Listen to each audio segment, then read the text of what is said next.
En el día de la fecha vamos a presentar la clase inaugural de nuestro programa de capacitación. Vamos a tratar en forma rápida lo que es la debida diligencia del cliente.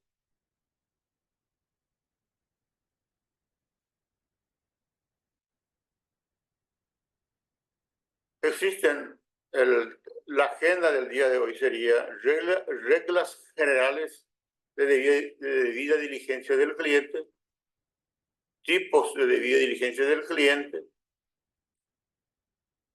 debida diligencia realizada por otras entidades supervisadas, aplicando lo aprendido.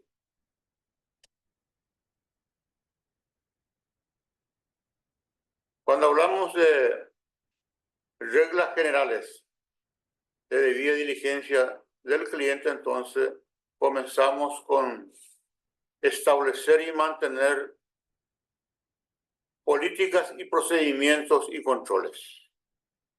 Esto en la práctica se traduce con el requerimiento de información a los clientes, dependiendo del tipo de cliente, ya sea persona física o jurídica. Esa información que proporciona por los clientes a la entidad debe ser verificado en cuanto a si está completo y es auténtico. En esa información debemos prestar mucha atención en el propósito y control de la relación comercial del cliente con la entidad y recabar otras informaciones necesarias. Además de eso, sería bueno realizar la debida diligencia del cliente en forma continuada, o sea, durante toda la relación. Eso implica que debemos monitorear la relación en forma continuada. Y teniendo toda la información de los clientes, ya sea personas físicas o jurídicas, podemos ya asignar niveles de riesgo a los clientes en la primera etapa. Y como mencionamos, la debida diligencia del cliente se hace antes y después de la relación.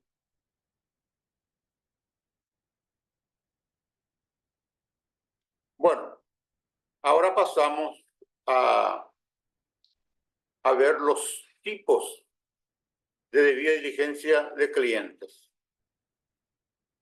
Tenemos la debida diligencia general, la debida diligencia simplificada y la debida diligencia ampliada. En cuanto a la debida diligencia general para personas físicas, se le requiere toda la documentación que establece el reglamento de identificación y conocimientos de clientes de cada país. Y ahí viene primeramente la documentación de identificación, que sería, en el caso de persona física, la cédula de identidad, la ubicación del cliente, o sea, su domicilio y el número de teléfono, la documentación laboral o profesional, dependiendo si es un profesional independiente u otro tipo de persona física. Y debemos prestar mucha atención si se presenta el caso de personas expuestas políticamente. En esos casos, automáticamente ya se le aplica otro tipo de debida diligencia, que es el adelanto, que es la ampliada. Cuando hablamos de debida diligencia general para personas jurídicas, entonces debemos, para este caso, solicitar la documentación de identificación, que sería la escritura pública de constitución, la ubicación del cliente, domicilio y teléfono, la documentación laboral o profesional del cliente y la actividad principal realizada por la empresa, o sea, la persona jurídica. Muchas veces vamos a encontrarnos con una sociedad anónima. En ese caso, se debe solicitar la documentación de los accionistas que tengan más del 10% del capital de la entidad. También se va a requerir la nómina de los integrantes del Consejo de Administración a través del acta de la Asamblea. Y de existir algún apoderado, se le debe requerir la documentación de escribanía del poder que recibió. Bueno, vamos a encontrarnos muchas veces con una empresa que tenga un beneficiario final diferente. En ese caso debemos analizar a ese beneficiario final, que normalmente es una persona física.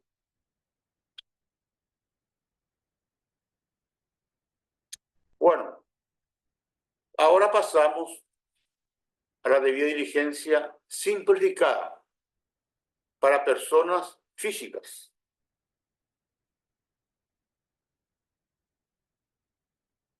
Aquí debemos preocuparnos con que no exista alguna sospecha sobre esa persona física en cuanto al lavado de activos y financiamiento del terrorismo.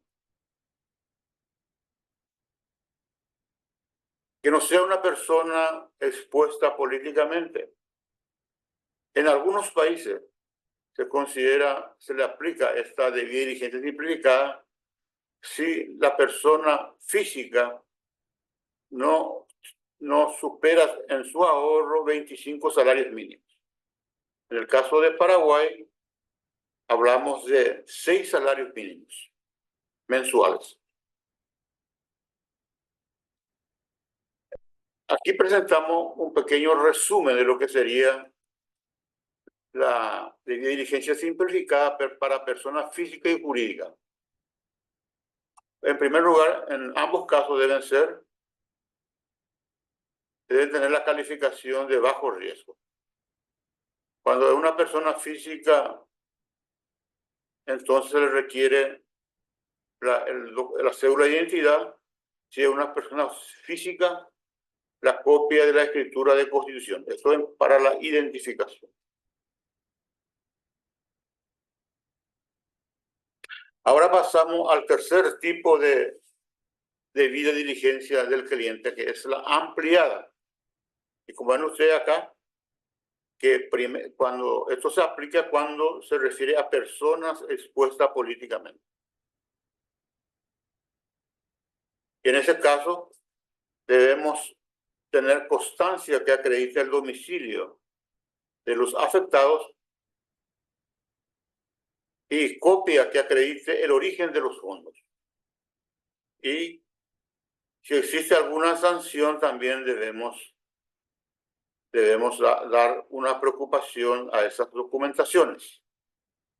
Consecuentemente, entonces, el régimen ampliado de debida diligencia le aplica principalmente a la persona políticamente expuesta y a las personas sancionadas por lavado de activos y financiamiento del terrorismo.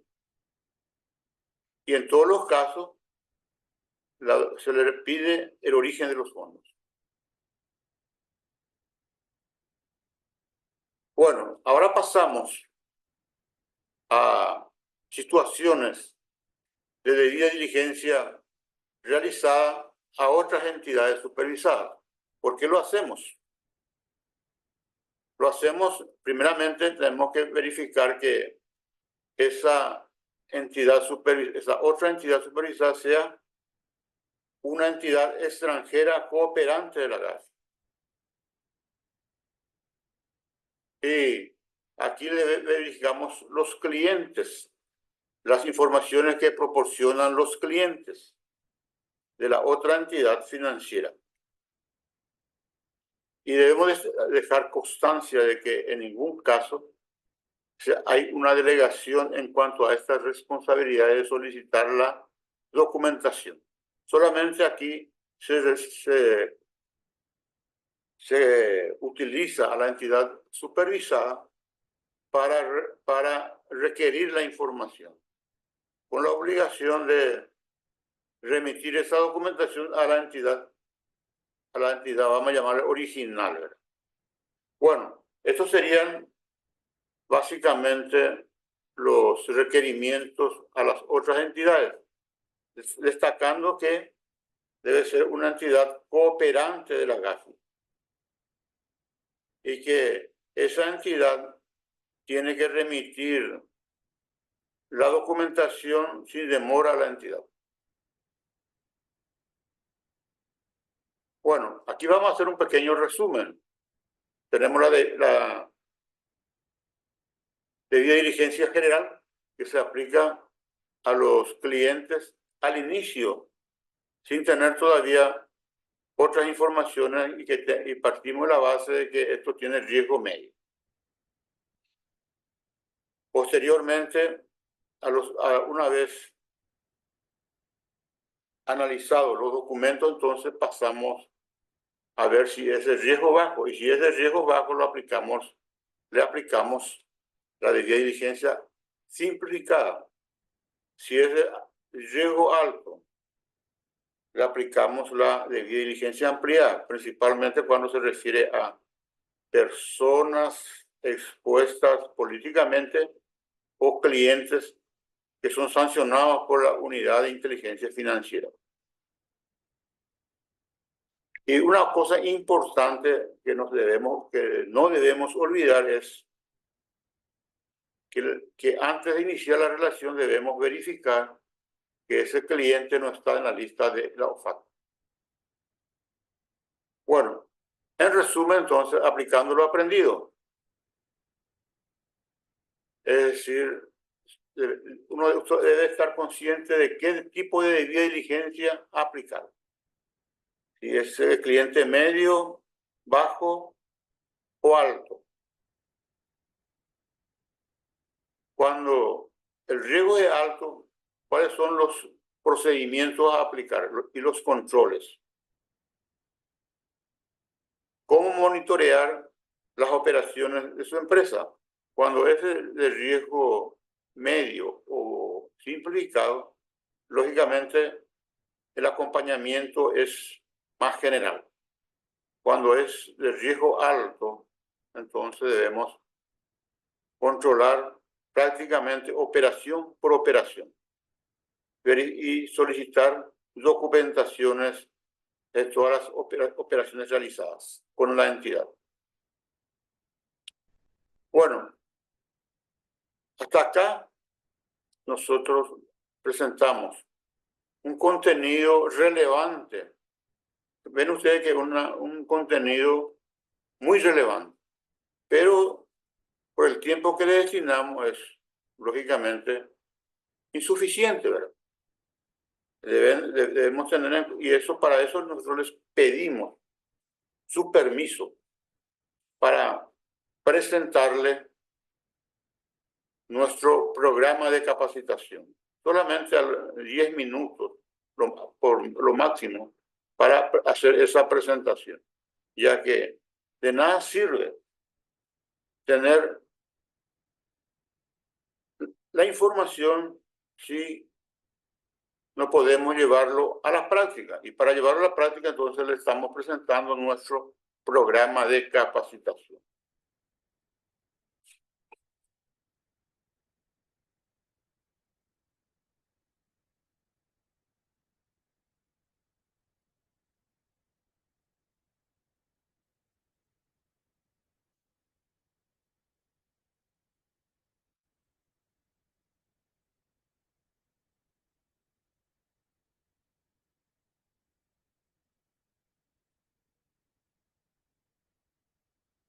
Entonces, ahora pasamos, con el permiso de ustedes, a hacer un pequeño negocio, ¿verdad?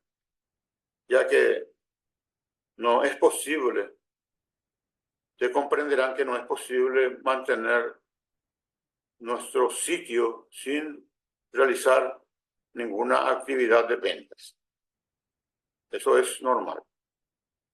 Pero nosotros acostumbramos primeramente a dar un contenido valioso, como es el que desarrollamos ahora, y después pasar a vender.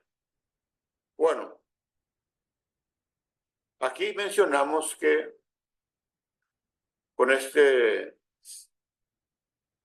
seminario de capacitación vamos a hacer la prevención y la gestión de riesgo de lavado de activos y financiamiento del terrorismo. Hablamos de prevención y gestión de riesgo.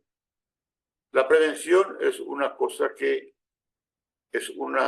son procedimientos que normalmente se siguen en todos los casos y es prácticamente el origen de todo control, que en nuestro caso, aquí como cuando hablamos de prevención, hablamos de un procedimiento que es la debida diligencia del cliente.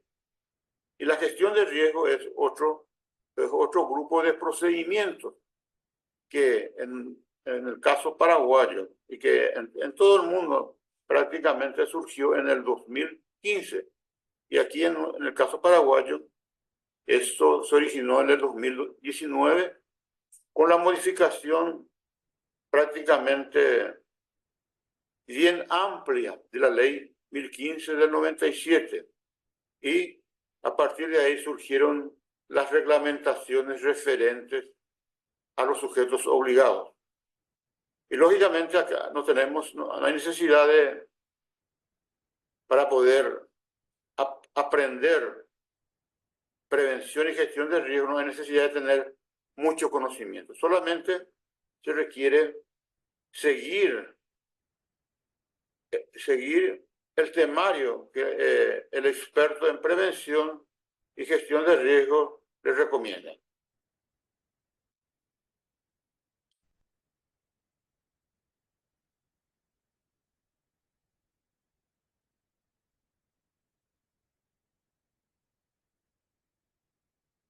Bueno, es bien sabido que un gran porcentaje de las pérdidas de las empresas son causadas por el lavado de activos y financiamiento del terrorismo. Muchas veces esas pérdidas pueden ser operacionales.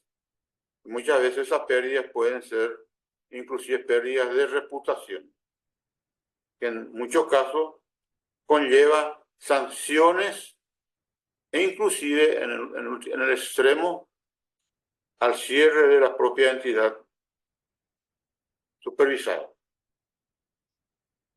Este problema de prevención y gestión de riesgo, el hecho de no estar al tanto, muchas veces no es problema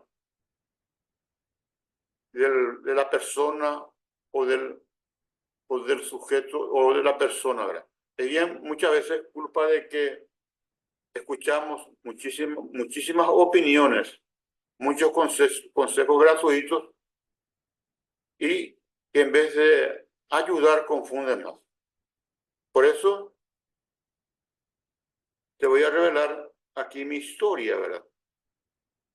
Que yo comencé como ustedes, con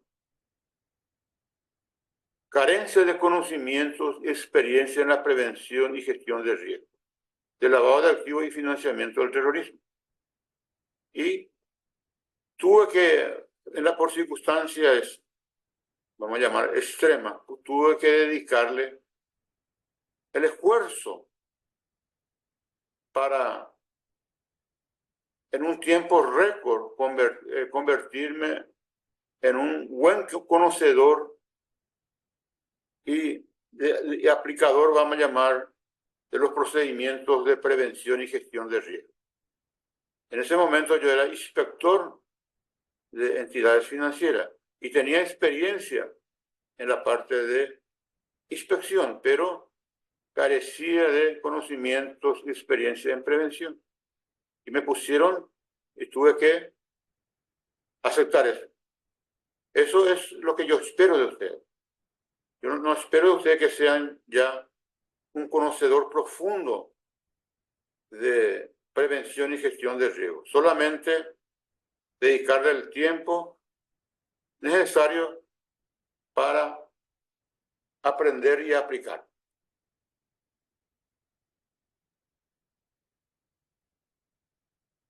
Y aquí le dejo los beneficios que implica participar de este entrenamiento.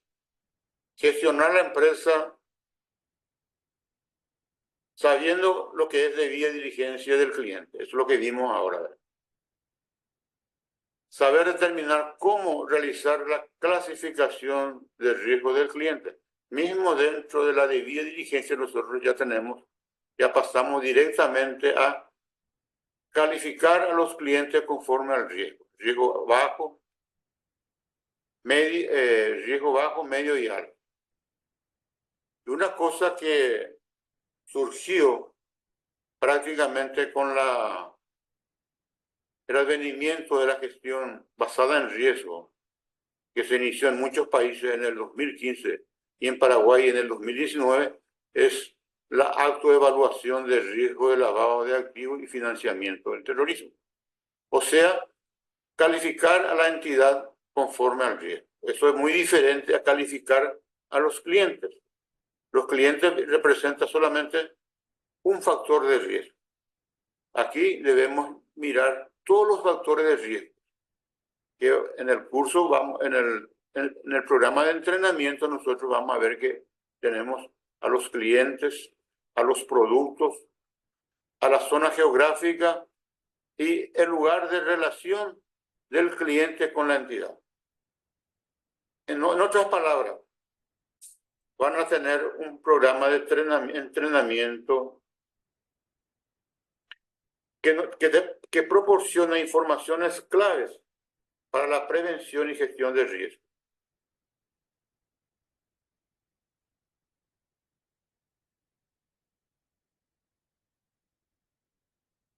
Entonces, para ser ahora bien directo ya, ese programa de entrenamiento nosotros le llamamos curso taller online de prevención y gestión de riesgo de lavado de activos y financiamiento del terrorismo. Tiene una duración de 6 semanas, en donde vamos a tratar en forma rápida y en forma condensada todo lo referente a la prevención y gestión de riesgo.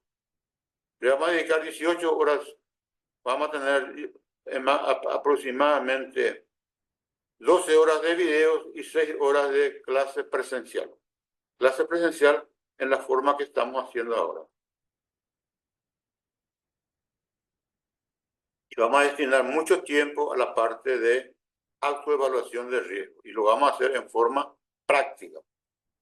O sea, a través de la presentación de un material en Excel y vamos a realizar la calificación de la entidad en forma práctica.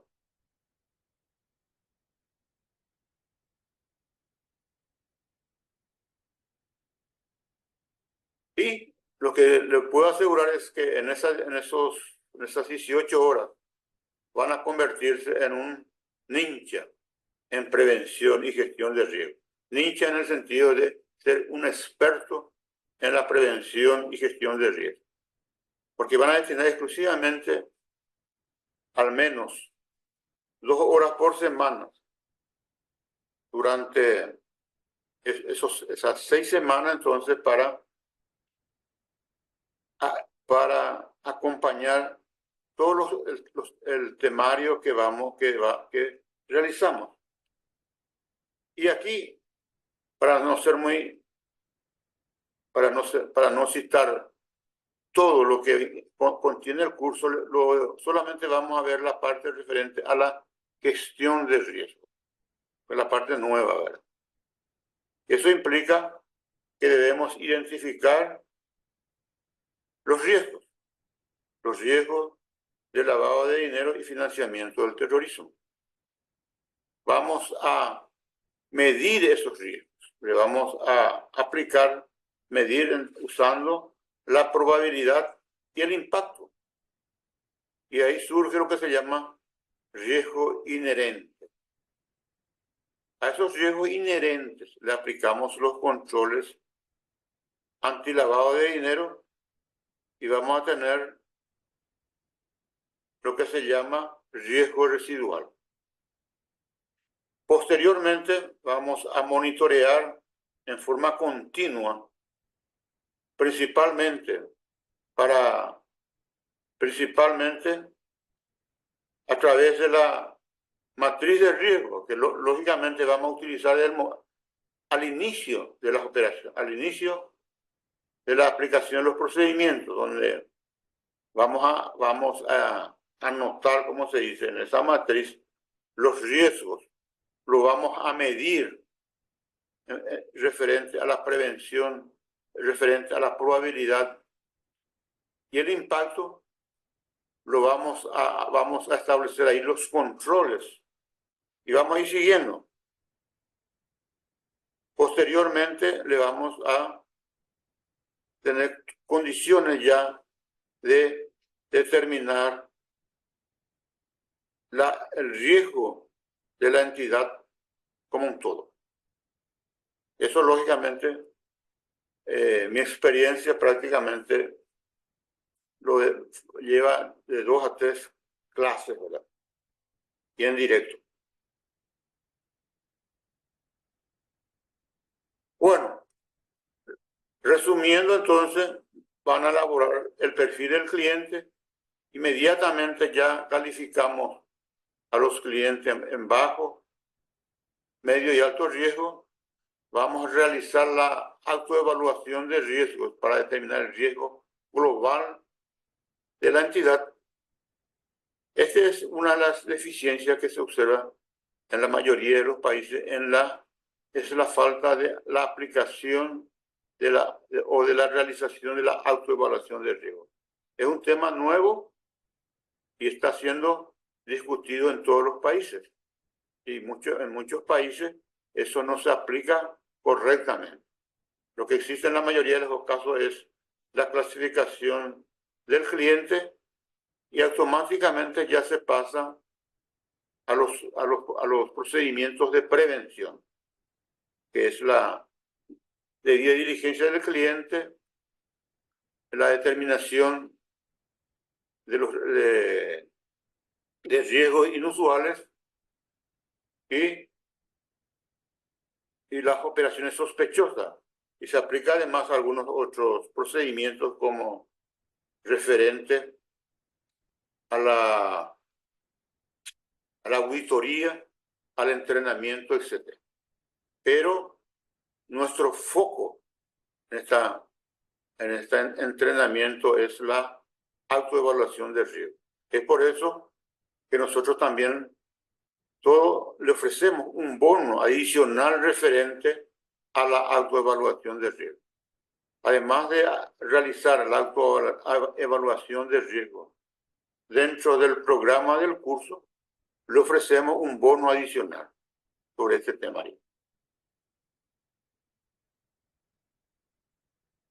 Bueno, fácilmente yo le puedo, sin temor a equivocarme, que es el mejor programa que puede existir sobre prevención y gestión de riesgo en el país, y me atrevo a decir inclusive en el exterior.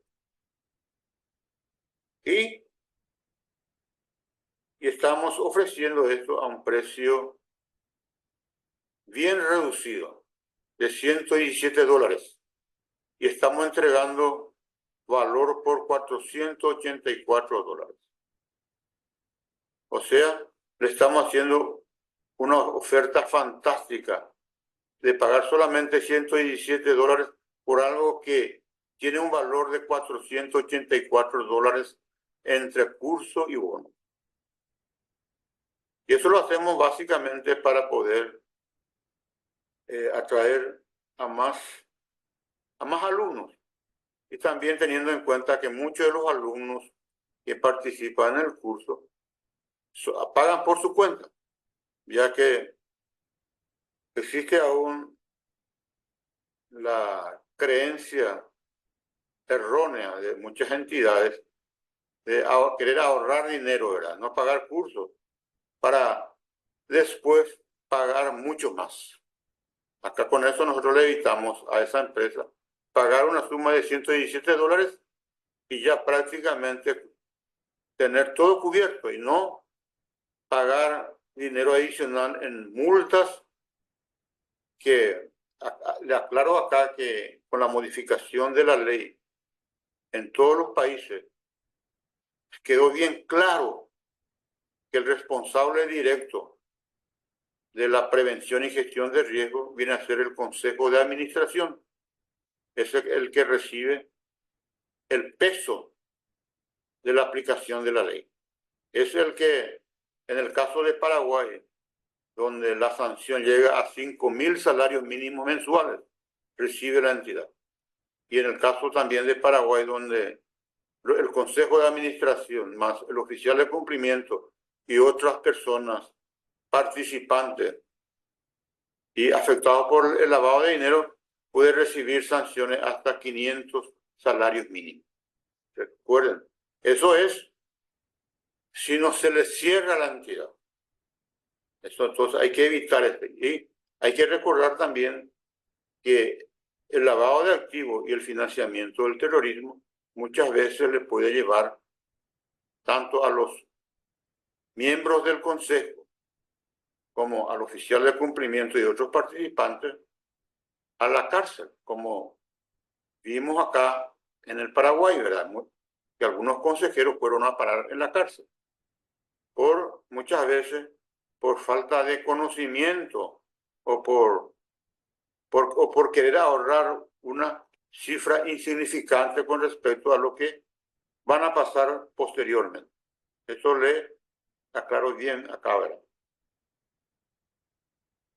Bueno, entonces con este curso vamos a solucionar el gran dolor que tienen las entidades de no saber aplicar los procedimientos adecuados para prevenir y gestionar los riesgos y transformarse en un verdadero experto en prevención. Eso es lo que buscamos. Buscamos que la persona que participa del evento se transforme en un verdadero experto en prevención y gestión de riesgos.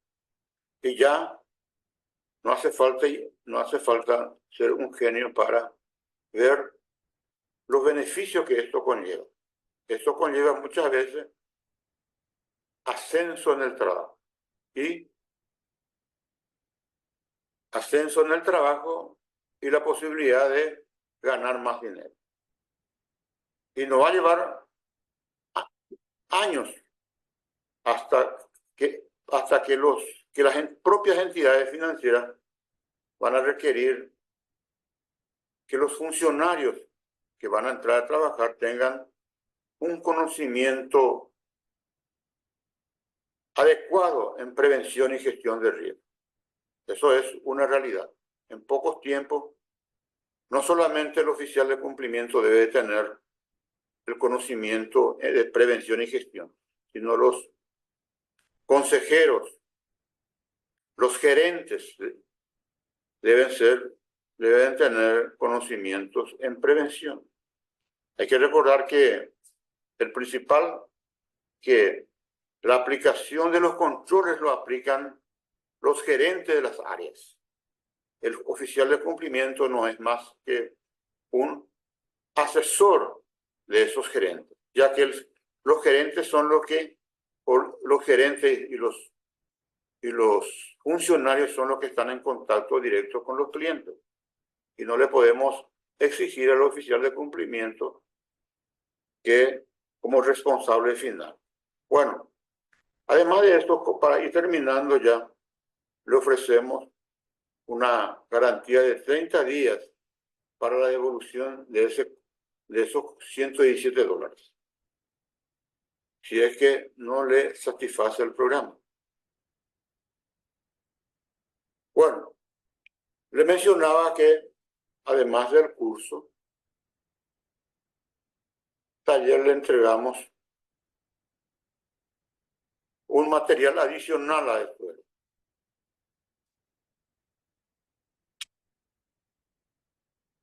Que en este caso sería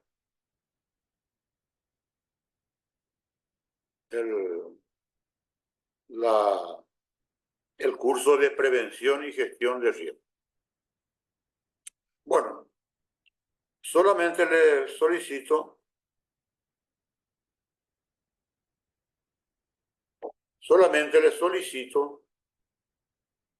a ustedes inscribirse, ya que este programa de prevención lo hacemos ahora con algunos meses más y solamente 2 veces en el año.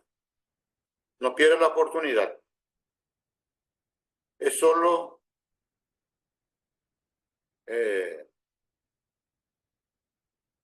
dar un clic en la parte de comentarios y eso le va a llevar a esta carta de ventas. Gracias, señores.